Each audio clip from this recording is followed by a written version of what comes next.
Please like and subscribe my video and press the bell icon. सिनुरे की पुड़िया ऐसन बेटी कवन बेटी घाम लगल को भिलाई रे ललनवा रे घाम लगल को भिलाई रे ललनवा कह तू त मोरे बेटी छत पीटवती अरे सूरजू से करत्यूं बीला परे ललनवा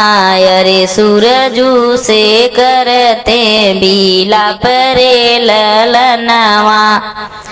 काहे क मोरे बाबा छत पीटवई अरे काहे के सूरजू लो परे ललनवा अरे काहे के सूरजू लो परे ललनवा एक ही कोखिया में बेटी जन्म होला अरे बेटा बेटी से अधिक दुलार रे ललनवा अरे बेटा बेटी से अधिक दुलार रे ललनवा खोरियन बेटा दूधवा पियौली अरे दहिया की औले साढ़ीदार रे ललनवा अरे दहिया खियौले साढ़ीदार रे ललनवा एक